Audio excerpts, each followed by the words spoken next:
What do you mean by that?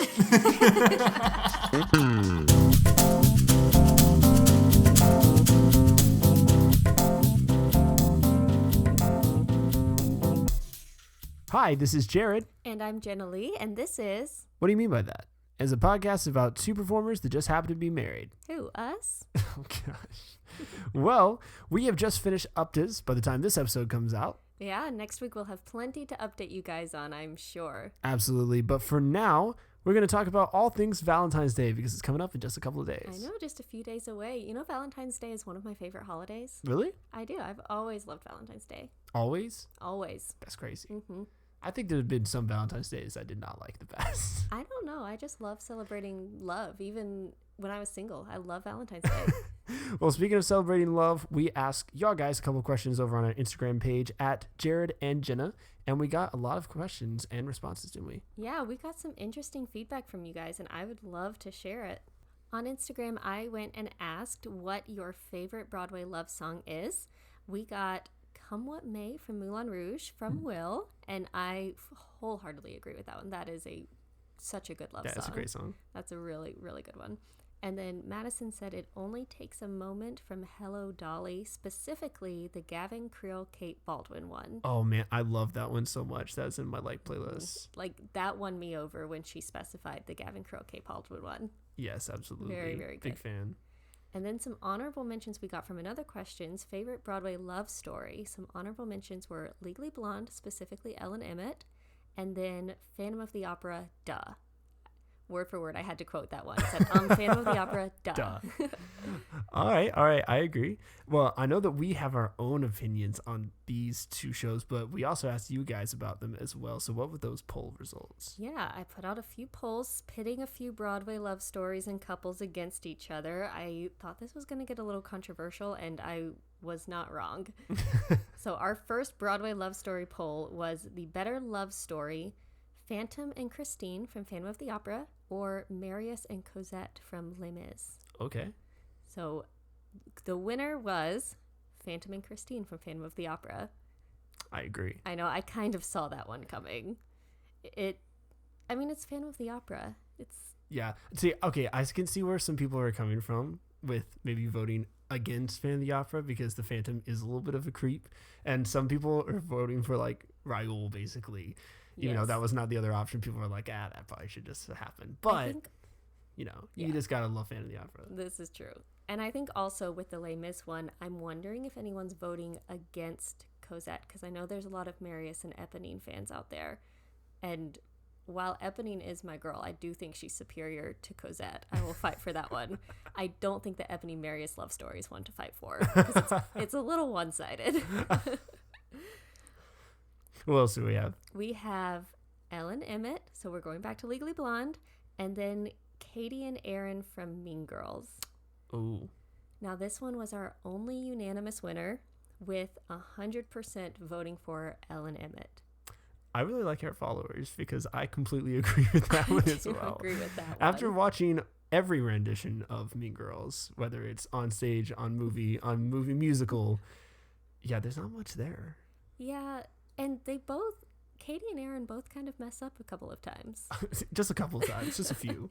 Now, meanwhile, Emmett fights really hard for Elle, and he always has her best interest at heart. That's right. So I agree with that one. Now, moving on, we're going to get a little bit more dramatic than Mean Girls and Legally Blonde. We're going to Hadestown with Orpheus and Eurydice, and Moulin Rouge with Christian and Satine. Oh, which one won? Who do you think? I want you to guess this one. I want to say I hope Orpheus.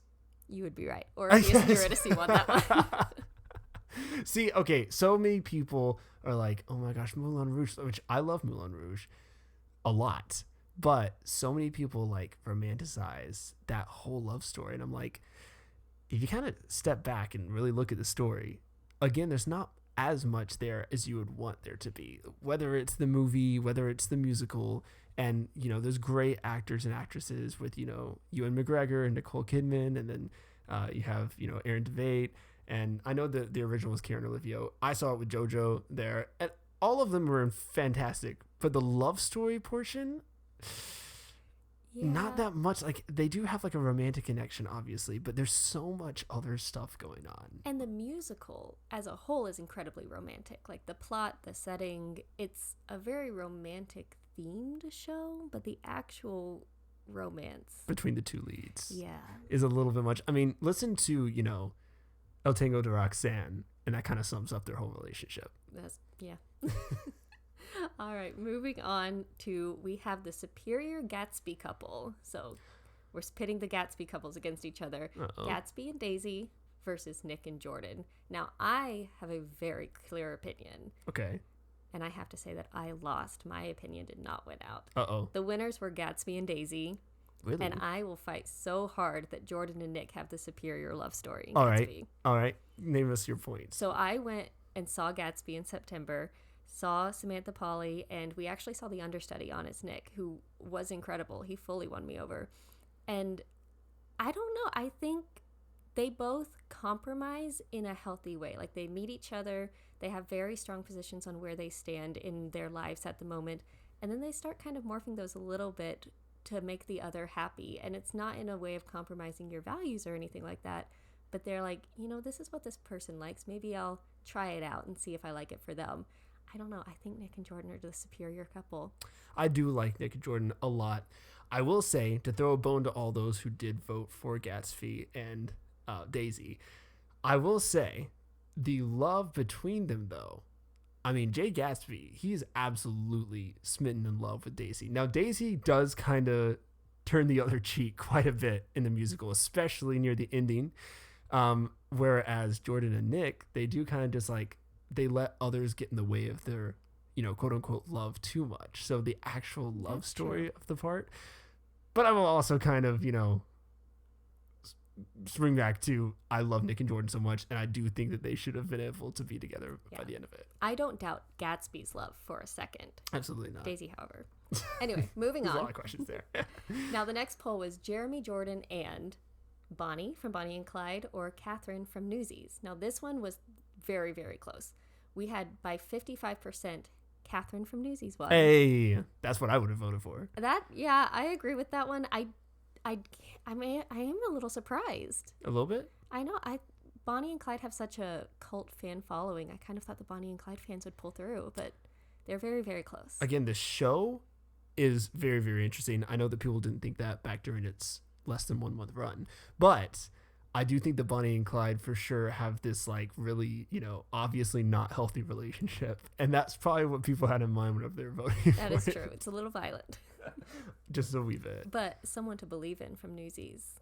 Yeah. That song, just play it on Valentine's Day. That's the perfect song. Absolutely. I agree.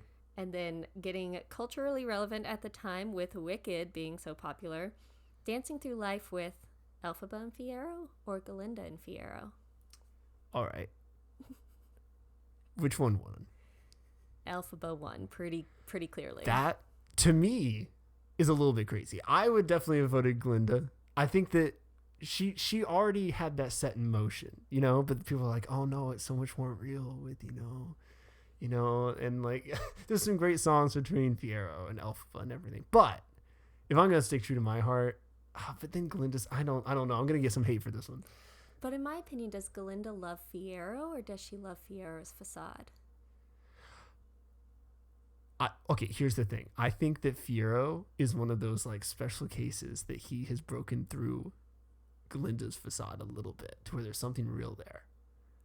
That's true. With Elphaba, it's kind of like the angsty, like, oh no, I'm not into this person, but like, I feel like Fiero's like, oh, she's intriguing though. She's different. She fascinates me.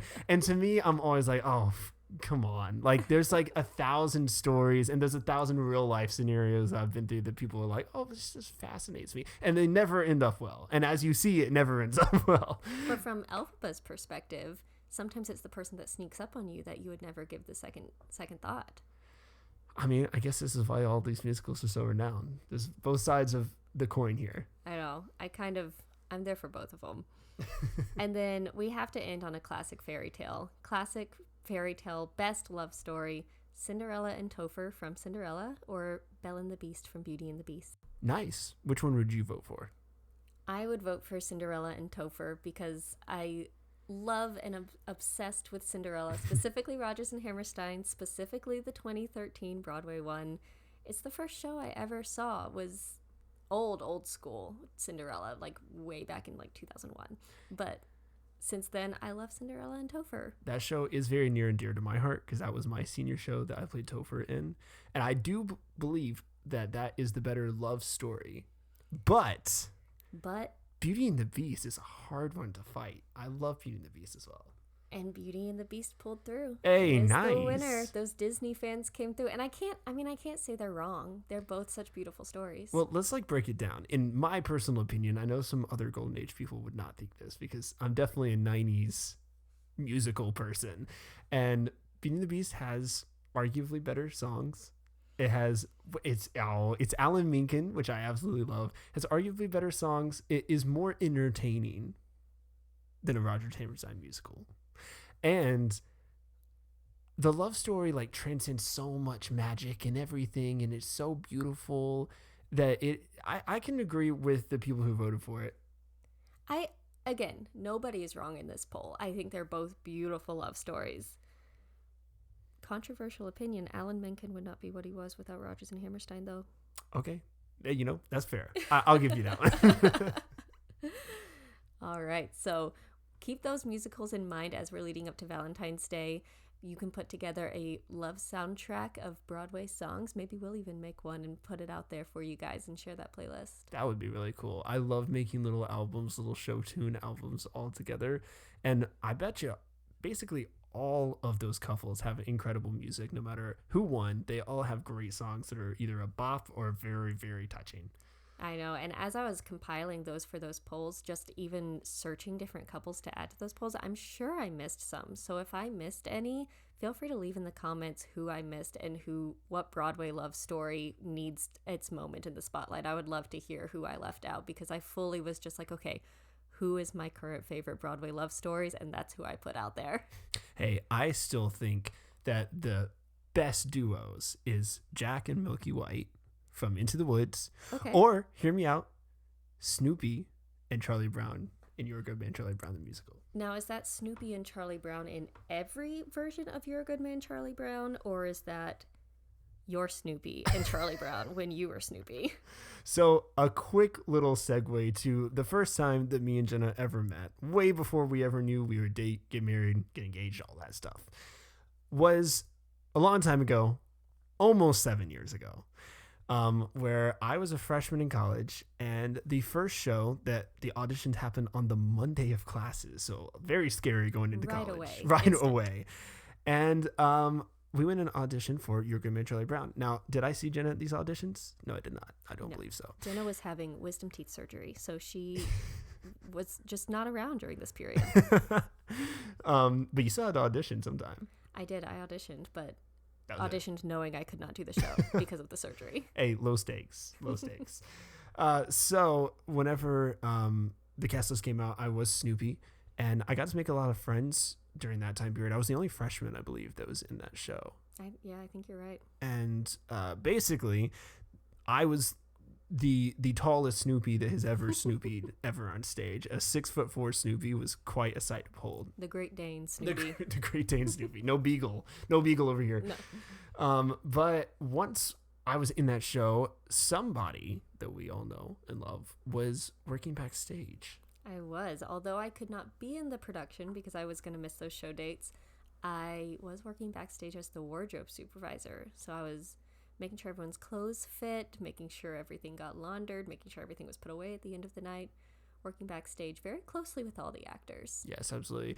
And, if you think this is like one of those cutesy love stories of like, oh, they saw each other and they saw no, absolutely not. This was who is this annoying freshman that is like trying to get people to laugh and like trying to be accepted, as this new guy in town. And Genna definitely acted respectfully to that. To be fair, it's like a defense mechanism of like, not that, I needed to be defensive, but I was like, I'm not going to give anyone the time of day that may or may not be worth it. Yeah, she didn't give anyone the time of day, no matter who you were. Like, you could be friends, you could be family. You make me sound so mean. No, you were angsty, but not in like the not in like the cutting edge sort of way. You were kind of like I'm done with life. And you know what? To be fair, whenever I was a junior, I got there too. But I was also that person where like if I was like kind of mean to you but not like hateful to you, I probably liked you. Yeah, I see that. I see that. Well, anyway, I would just say some jokes backstage, and I just remember one time we had like this kind of throne-looking chair backstage that was from another show. I want to say it was like probably Exit the King, probably or like some Exit the random King. show That was like before that. my time, but they had done Exit the King. There was like this kind of like one of those like church like bishop chairs, if you can imagine, like the wooden chair with like the red velvet seat, and somebody, Genna, Lee over here, was sitting there with her laptop backstage, and I was like cracking jokes, and I like made a joke over towards her, hoping, you know, as guys do, to get her to laugh. And I just remember her peering up over that laptop screen being like, what?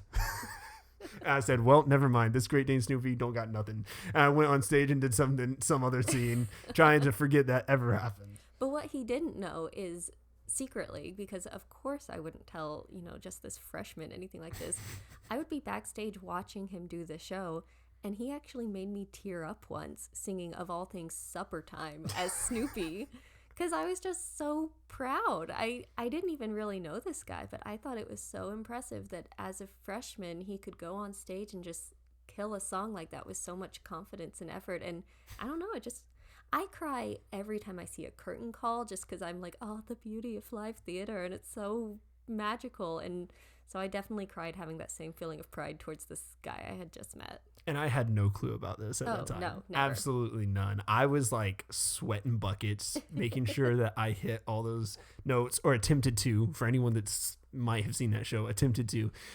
So, you know, we bared through it. But after said show is whenever that kind of like introduced like the talking more back and forth. Not, I wouldn't say like a talking phase, but I would say like talking more back and forth, because like I was friends with people who you were friends with, and like we kept like kind of being in the same circle of things. I was like, yes, okay, if she hadn't worked on that show, this would have been really awkward. Yeah, and you being the only freshman in that show, it kind of got you in the circle of some upperclassmen, which I was a part of, and yeah, you were always around the people that I was around, and we just started hanging out and started talking more and more and realizing how much we had in common, and just kept going from there. It was really just because I like Disney. That's whenever she was like, yeah, this is the one. So anyway, about a month and a half later, I want to say, from those actual shows. Yeah, about a month and a half later from the actual show dates is whenever we said, let's give this a try, you know, we'll see what happens. And like, we don't have to commit to anything big, but you know, why not? Yeah, it 100%. Why not's the best way to put it. It got to the point where it's like, we hang out every day. We really enjoy each other. We miss each other when we're not around. Why would we not give this a shot? And I was just happy to be there. I was like, I'm just this new college freshman who may or may not have a new, you know, junior upperclassman. All right. Girlfriend. So I was pretty happy. That was a pretty good first semester for Jared over there. That's a pretty strong start to college. Well, enough about us. We really liked hanging out with you guys last week for all those questions, all those polls. We really like hearing from you guys. So if you don't mind heading over to the Jared and Genna Instagram page, we'll have more questions up for next week's episode. Yeah, and if you guys have made it this far in the episode, please pop in and leave us a comment either here on Spotify, on YouTube if you're listening over there, or over on our Instagram at Jared and Genna. We want to know what you guys are doing this Valentine's Day. Whether you're single, dating, married, whatever your situation is, try to have some fun this weekend. Eat some chocolate, buy yourself some flowers, go out to dinner with someone you love, and let us know what your plans are. We love hearing from you guys. And we are so excited to hang out with you guys more next Tuesday, where we'll be talking about all things UPTAs and our trip to Memphis. If you want to see more content about that, go over to our at Jared and Genna page on Instagram. And we might just have an exciting announcement for you guys. Maybe. We'll see you then. Bye.